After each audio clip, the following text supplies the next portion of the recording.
I guess when it comes to like war, I mean, uh, obviously a lot of people have are today are not happy with the laws in Mosaic law regarding war. But yeah, I mean, According to what standard? uh, the standards they appeal to either are various international law uh, sources. For example, like you might Yeah. appeal to like if you want to go after Deuteronomy 20, you might or Deuteronomy 21, you might go after like the 1948 you might use a 1948 convention for the prevention of and punishment for the crime of G-side. But yeah, Well, there's a just way of going about it, so. yeah. I mean, like if Christianity was true, that's would be no issue. But like, I'm just like no. Well, But since Christianity is and true, like come on, Baron. um, yeah, I mean, You just gotta repent and trust in Christ, my it's a guy. matter of like there are some of those laws where it's like I mean obviously it's not a logical issue, but it's like ugh, like not even that, but not even Deuteronomy 20 isn't the specific one. Deuteronomy 21 10 through 14. I was a Christian. I have no freaking idea how I'd deal with that passage. That'd be a I have no idea how 21? I'd deal. 21 10 through 14. I have no idea how I'd handle that passage if I was Christian. That would be oof. All I right, can't even Deuteronomy think of how I'd do it. 21. Let's see. I'm on 29. So let's do a little droppy drop. And 21. 10 through what? 14. Okay.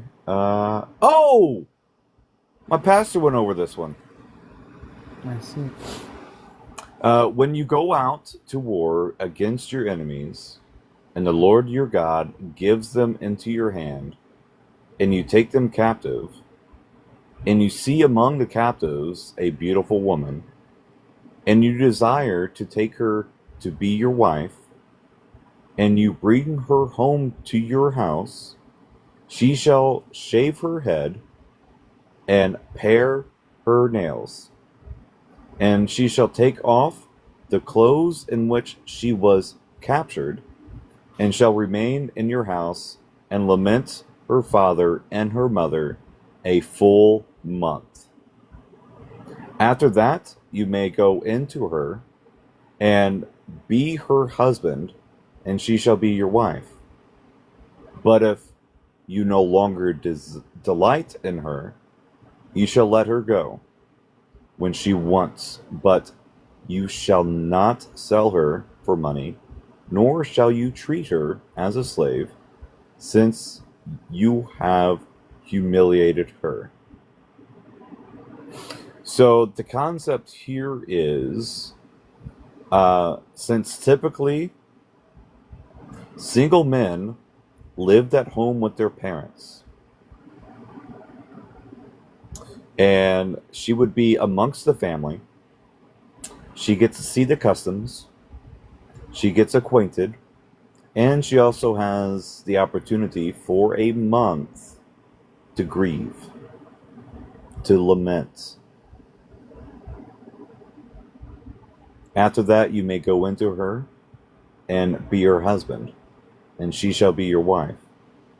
But if you no longer delight in her, you shall let her go where she wants.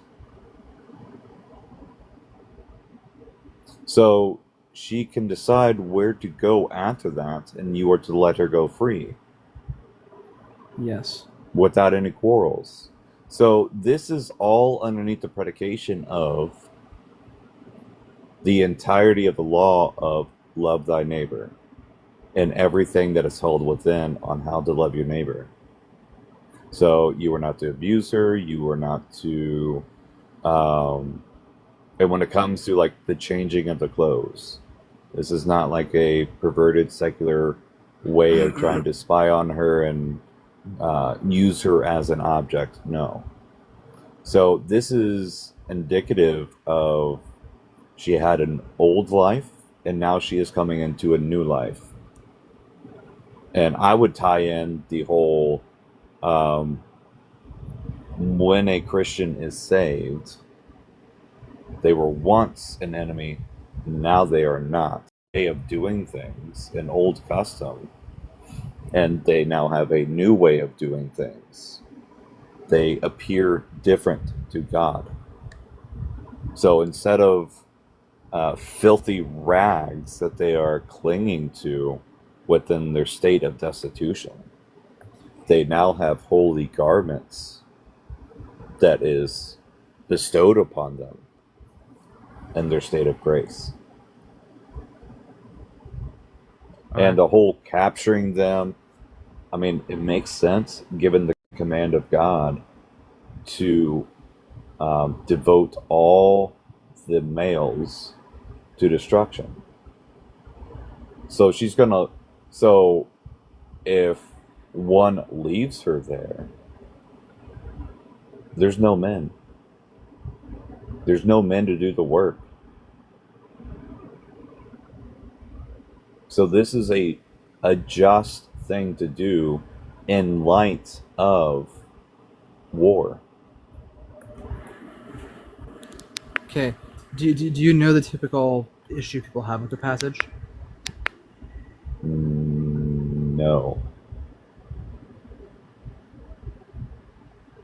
Adrian? Like I don't see anything wrong with the passage. So I don't know what the typical like Okay. Uh, issue is. so think about it from the perspective of the woman.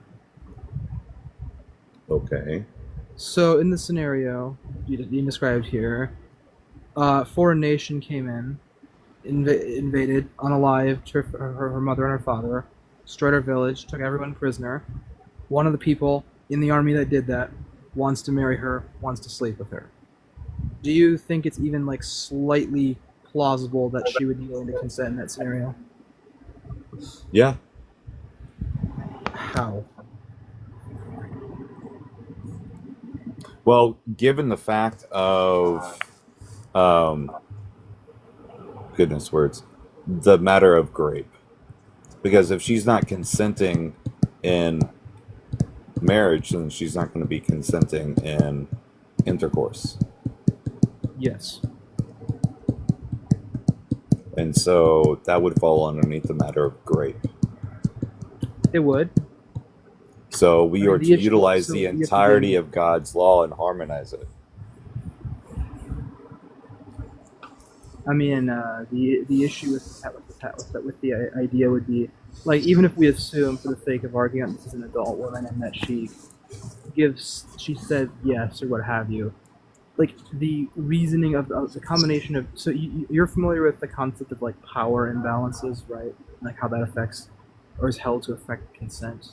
From that concept. Sure, but the whole power imbalance that is addressed within the law of God.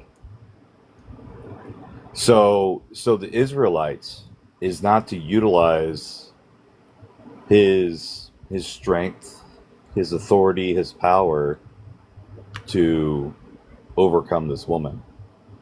And this is going to be in a household that is beholden to Yahweh. Because, like I said, typically, not in every case, but typically, an unmarried man lives with his parents. Yeah.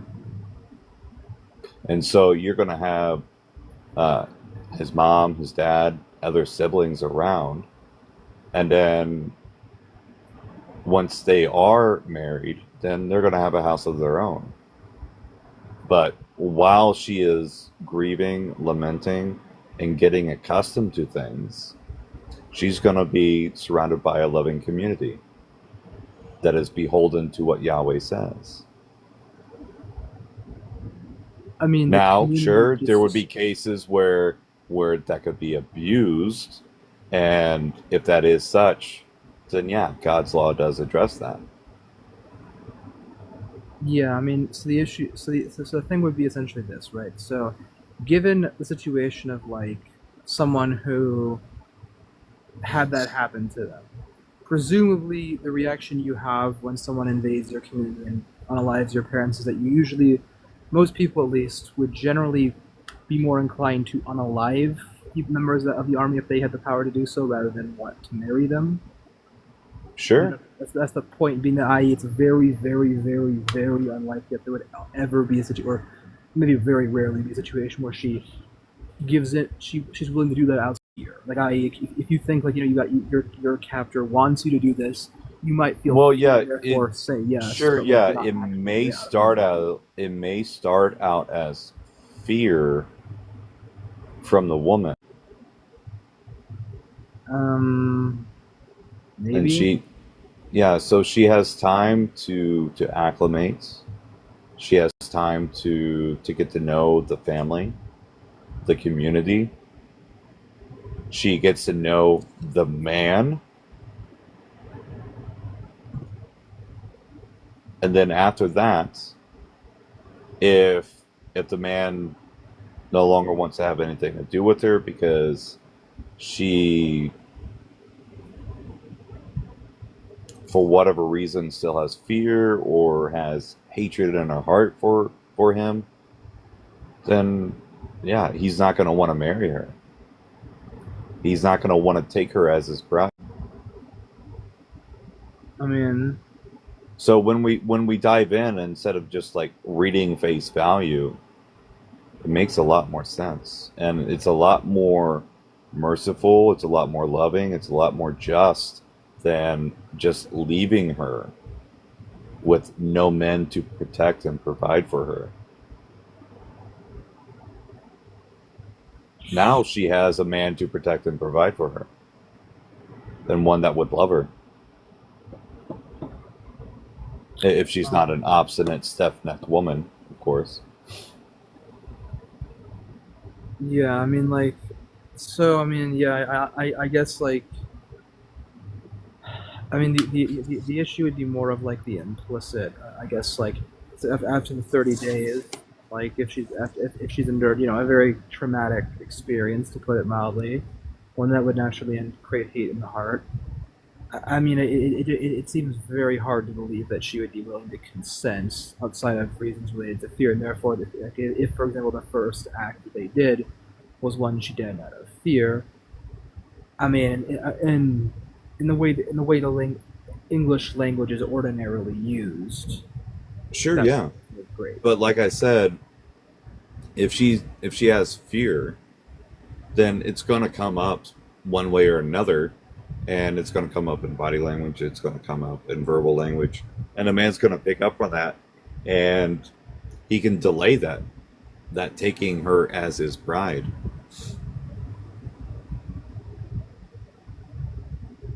I Or mean, he can sure, I just guess. not take her as his bride and just send her on his way, or send her on her way wherever she wants to go.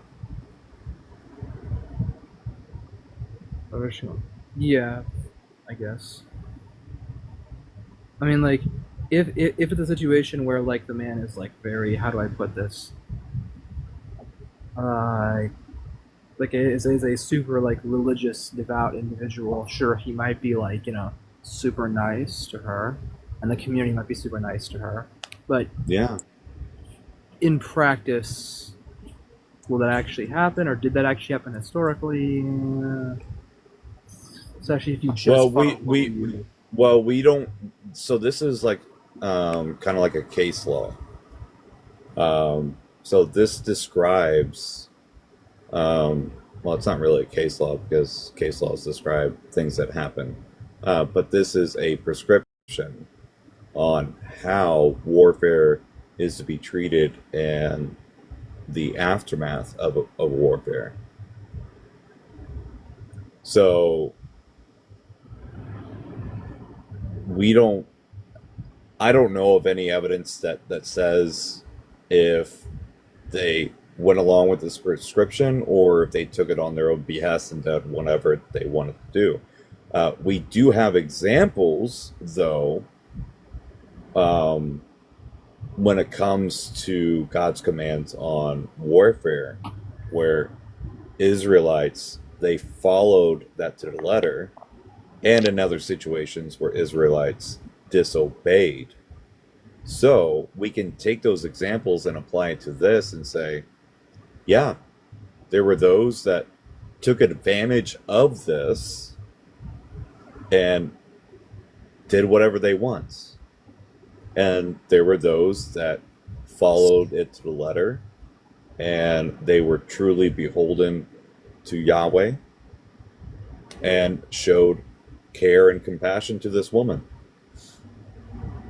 Sure. I mean, the passage doesn't But say this, have any. but this is still a just law. The thing would be essentially this: the law would essentially require that. The law doesn't specifically say that you have to that like if you haven't been like nice to her, you need to like wait or what have you, or like you need to like then change your behavior and be nice for a while until she's like no longer shows signs of fear or what have you. Because there's nothing saying that in there, and certainly from cultural context. Sure, yeah, I get that, but it's still a just law. I mean, if God made it, assuming the truth of Christianity, it's by definition a just law. But but Well, what I it's more okay. So, what is just? Leaving her in the condition that she is in, and her not being protected and provided for, or taking her as captive and then holding to this 30 days so that she gets acquainted with the community and your family and you, and letting her lament, and then having the opportunity for man to protect and provide for her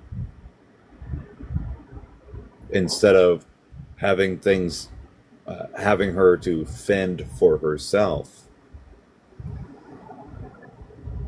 I mean, those aren't the only exhaustive options. But like, I mean, if your argument is that like she's basically gonna like starve her or whatever if she doesn't, mean like why is her being free to a form of compensation? In verse 14. Yeah, but if you no longer delight in her, you shall let her go where she wants, Yeah. but you shall not sell her for money, nor shall you treat her as a slave, since Yes. you have humiliated her. Meaning, you have gone into her. Yeah, the word "anah" there for humiliated her.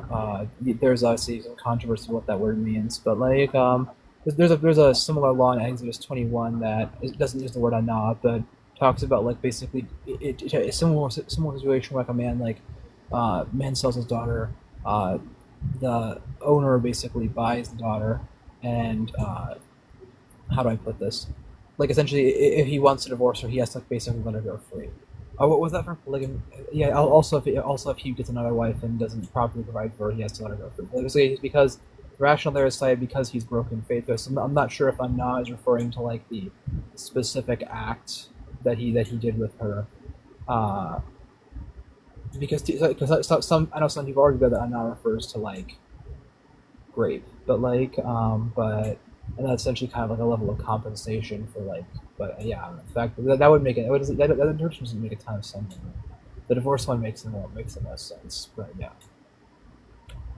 but yeah, it's essentially like I don't know, like so if he I mean the obviously like the law could like theoretically if I was like design law he could have like if he wanted to made a thing like being more specific, like trying to like tell her, make sure she's not like traumatized and like whatever, like make sure she's like, but like I don't know, and like make sure you can only do this if you've like properly reassured her that she's like okay, that you're not gonna like harm her if she says no or anything.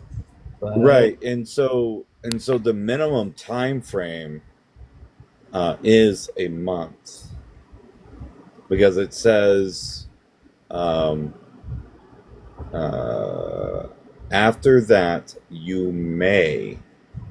So doesn't say after that month you will. After that month you may. So there's a lot of like considerations that go into play. Consideration from the man, consideration from the woman, consideration from the family. Maybe she does need a little bit more time.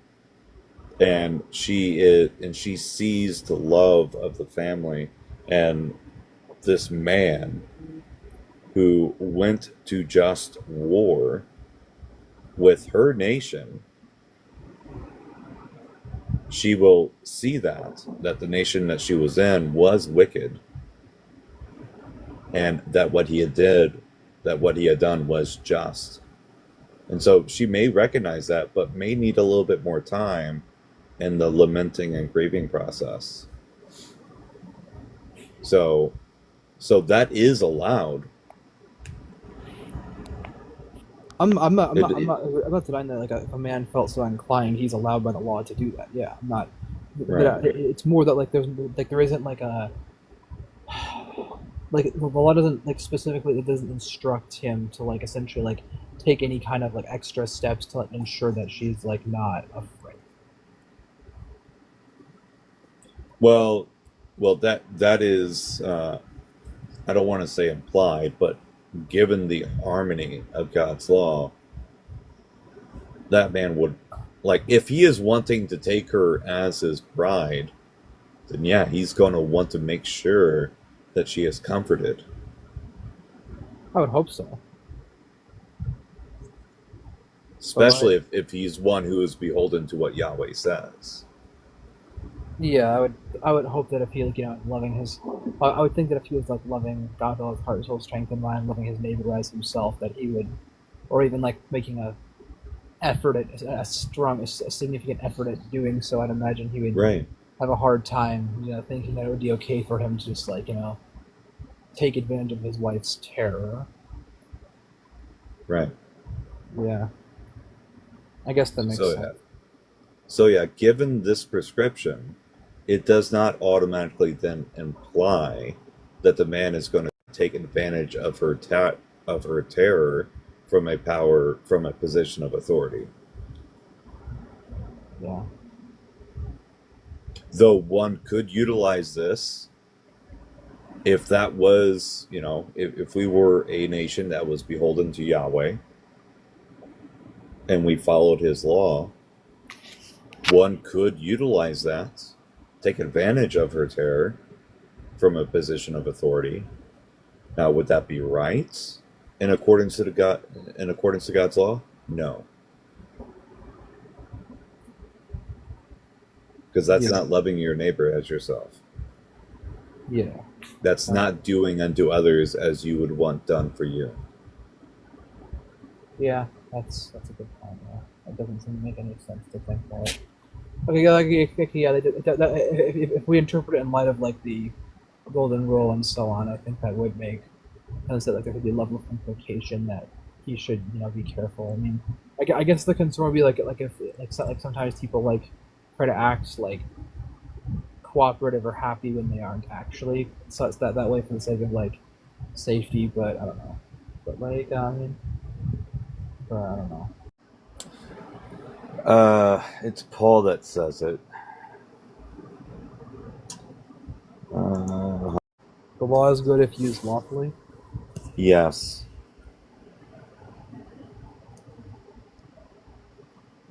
So the law in and of itself is good, but there would be those that would seek to use it for their advantage, for their gain, and so they would be perverting and twisting the law of God.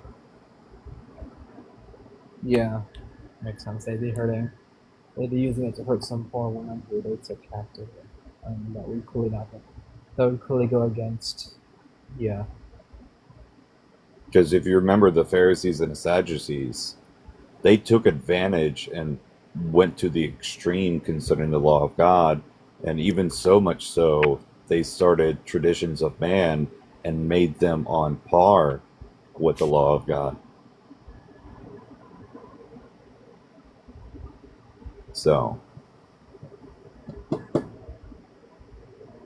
So yeah, we're not to twist or pervert the law of God. We're not to add or take away from it, as it says in Deuteronomy 4. Okay, that does help a lot. That's probably like my biggest concern in regards to like the Mosaic law. Okay. But that's Yeah, dude, it's so funny that you like brought that up, because that was one Wednesday night Bible study that I remember explicitly that we went over, and my pastor prefaced it with uh, the quote embarrassing end quotes laws of God. Yeah. I mean, I get. But Yeah. when you actually go into it, it's not embarrassing at all. Yeah. I mean, okay. Like, yeah. Maybe that was providentially ordained. But for me to be, for me to have that concern addressed. But I definitely say so. yeah. I definitely say it was providentially ordained. Yeah. Mega, are you still following? Oh, I'm listening. I'm What are your listening. thoughts? What are your thoughts? So I don't know much about this verse, so that's why I was just listening, but in my mind it was like, what is the time period? Why are they starting this war? Why are they going to war? And then yeah, about um how to treat a woman who is to be your wife, who is your wife. I feel like if they're following that, then there is no disrespect in how they're treating her once she's brought to their home. Right. I think it's easy to look at it kind of with like, oh, this is like modern day and just taking a woman from her home and stuff, but we have to look at it and what was really going on. Right. This was underneath the context of a just war Right. and the results of that just war. Yeah, and I don't think it takes away from like obviously we want to agree that like women have a say and they're not just being like put into something they don't want to do, Right. but when we're looking at that at that time period especially like there's something about the verse that's like she could have just been left there too, she could have been perished too, and that's not Yeah. to say like, oh, she should be grateful that she's captured by this man, but if they are treating her right and they want her to live justly and they're showing her a good community, and it's there is some say on her part if she wants to continue this, um, and letting her free to go, like in modern times that's like a weird thing to say that like, oh, you're allowing her this, but she's allowed to leave without any constraints, and Mm-hmm. it's actually pretty justified. She's allowed to Yep. leave in verse 14 if like the man no longer wants her. Like, he's forbidden from basically Right. selling her as a slave. But then So it you sounds like also have to look at it like in a biblical sense, um, a man doesn't want something that a woman doesn't want.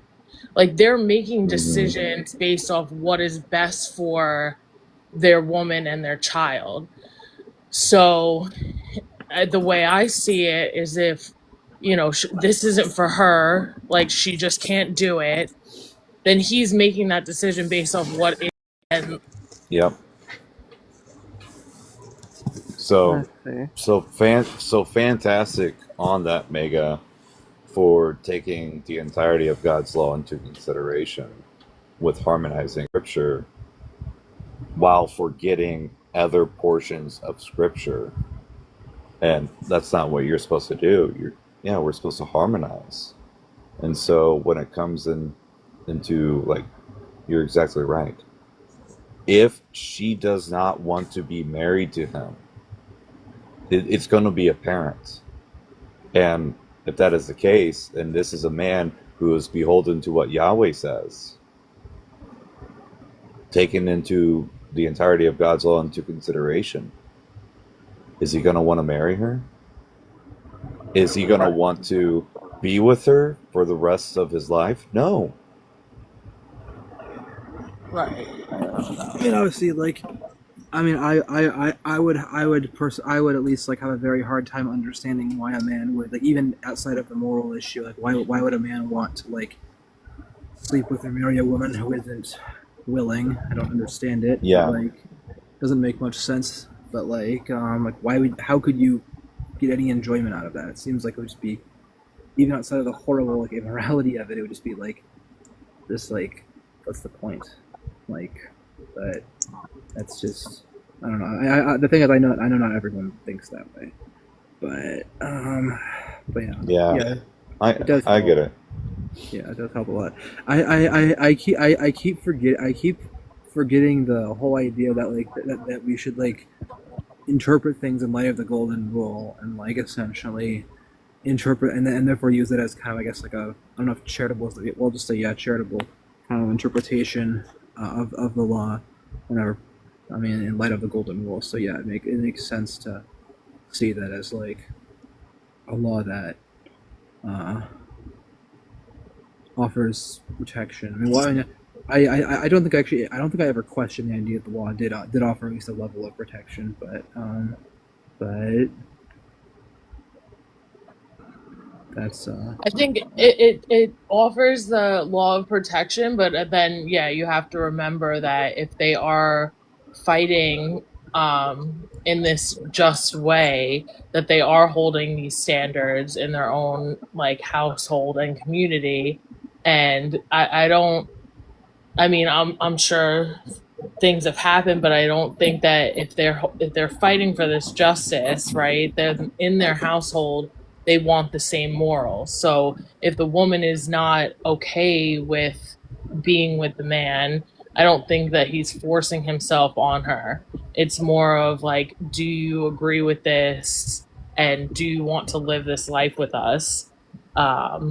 It like, that's kind of why I support the biblical patriarchy. It doesn't demean women. It's like they're fighting and protecting for the voice of the woman in that situation, and like to take it into a context of like a modern war, it just kind of devalues what was actually going on there, and they're trying to protect her, and if it's not right, then okay, we advocate for this and we release her and she's free.